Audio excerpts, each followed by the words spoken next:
அனைவருக்கும் அன்பான இனிய வணக்கங்கள் பல. நமது பங்கு பேச்சு காணொலி தொகுப்பின் வாயிலாக அனைவருக்கும் இனிய ஆங்கில புத்தாண்டு நல்வாழ்த்துக்களையும் தெரிவிச்சுக்கிறேன். நேத்திக்கு நல்ல ஏற்றத்தில் நம்மளுடைய பங்குச்சந்தை முடிஞ்சிருக்கு. நிஃப்டியானது 190 புள்ளிகள் உயர்வடைந்து முடிஞ்சிருக்கு. இதற்கு என்ன முக்கியமான காரணம்னா, நம்ம நாட்டினுடைய உள்நாட்டு உற்பத்தி குறியீடு ஐஐபின்னு சொல்லுவா, இண்டெக்ஸ் ஃபார் இண்டஸ்ட்ரியல் ப்ரொடக்ஷன், அது கடந்த 25 மாதங்களில் இல்லாத அளவுக்கு ஒரு வளர்ச்சி பாதையில் இருக்குது அப்படின்னு நமக்கு தெரிவிச்சிருக்கு. 6.7% உயர்ந்திருக்கு. நம்மளுடைய உள்நாட்டு உற்பத்தி பெருக்கம் அந்த அளவுக்கு ஒரு வளர்ச்சி பாதையில் இருக்குது அப்படிங்கக்கூடிய ஒரு சிறப்பு செய்தி வந்ததுனால நேற்றுக்கு நம்மளுடைய பங்குச்சந்தை ஒரு நல்ல லாபத்தில் முடிவடைஞ்சிருக்கு. சர்வதேச சந்தைகள் வீழ்ச்சியில் இருந்தாலும், குறிப்பாக அமெரிக்க பங்குச்சந்தைகள் வீழ்ச்சியில் இருந்தாலும் நேற்றுக்கு ஒரு நல்ல ஒரு முடிவை நம்ம பங்குச்சந்தை எட்டியிருக்குன்னு சொல்லலாம். அதே சமயத்தில் வழக்கம் போல் இந்த எஃப்ஐஐங்கிற பூச்சாண்டிகள், ஃபாரின் இன்ஸ்டிடியூஷனல் இன்வெஸ்டர்ஸ்னு சொல்கிறாளே, அவள் ஒரு 3500 கோடிக்கு மேலே உள்ள பங்குகளை விற்றிருக்கா. 6670 கோடி பங்குகளை நமது உள்நாட்டு முதலீட்டாளர்கள் வாங்கியிருக்கார்கள். அவர்களுக்கு தக்க பதிலடி கொடுத்துருக்கோம். ஒவ்வொரு நாளும் கொடுத்துட்டுருக்கோம். நம்ம உள்நாட்டு முதலீட்டாளர்களுடைய எண்ணிக்கையும் உள்நாட்டு முதலீடுகளும் மிகப்பெரிய அளவில் பெருகின்றிருக்குங்கிறது நம்ம நாட்டுக்கு ஒரு மிகப்பெரிய வளர்ச்சி. எந்த வெளிநாட்டு முதலாளிகளையும் நம்பி நாம் இருக்க வேண்டிய அவசியம் இல்லாத ஒரு சூழ்நிலை நம்ம நாடு திரும்பின்றிருக்கு. பங்குச்சந்தை மிகப்பெரிய வளர்ச்சியை எட்ட போகிறது.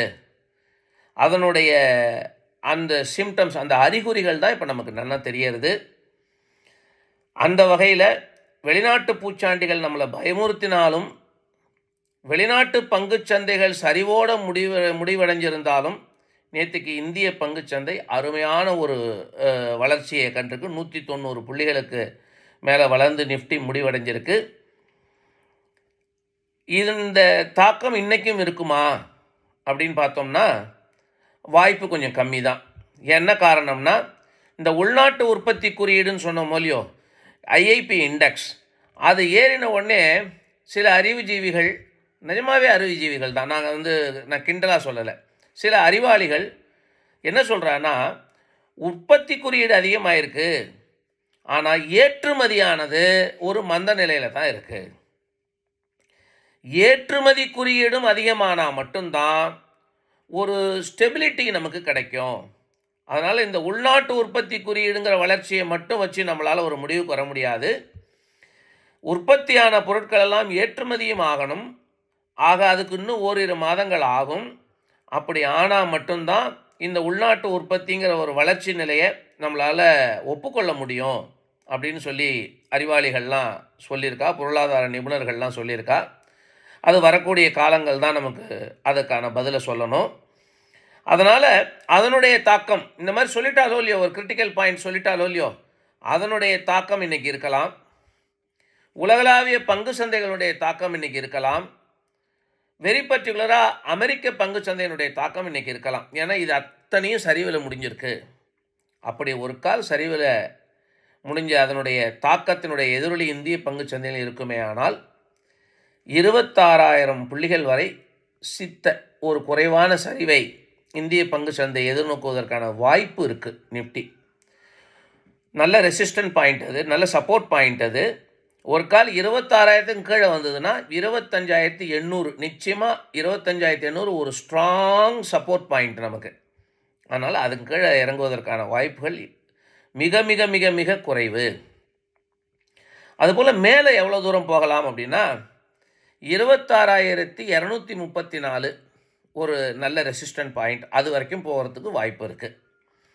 அதையும் தாண்டி ஒரு நல்ல வளர்ச்சியை நமது பங்கு சந்தை அடையக்கூடிய ஒரு சூழ்நிலை வந்தால் 26,324, அது ரொம்ப ஸ்ட்ராங் ரெசிஸ்டன்ட் பாயிண்ட்டு, அது வரைக்கும் போகிறதுக்கு வாய்ப்பு இருக்குது. அப்போது சுருக்கமாக சொல்லணும்னா 25,800லேருந்து 26,300 இந்த பேண்ட் விட்த்துக்குள்ளே தான் இன்றைக்கி பங்குச்சந்தை இயங்குவதற்கான வாய்ப்புகள் இருக்கிறதா நிபுணர்கள் எல்லாம் சொல்கிறா.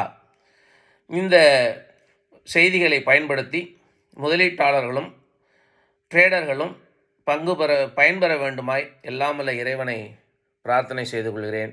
மீண்டும் அனைவருக்கும் ஒரு செய்தியை வலியுறுத்துகிறேன். நான் ஒரு செய்தியாளன். உலக நிபுணர்கள் சொல்லக்கூடியதை நான் உங்களுக்கு தொகுத்து வழங்கக்கூடிய ஒரு செய்தியாளன். நான் செபியினுடைய அங்கீகாரம் பெற்ற இன்வெஸ்ட்மெண்ட் அனலிஸ்ட்டோ இன்வெஸ்ட்மெண்ட் அட்வைசரோ ரிசர்ச் அனலிஸ்ட்டோ இல்லை. நான் எந்த வாட்ஸ்அப் குரூப்பும் நடத்துவதில்லை, எந்த பயிற்சி வகுப்புகளும் நடத்துவதில்லை.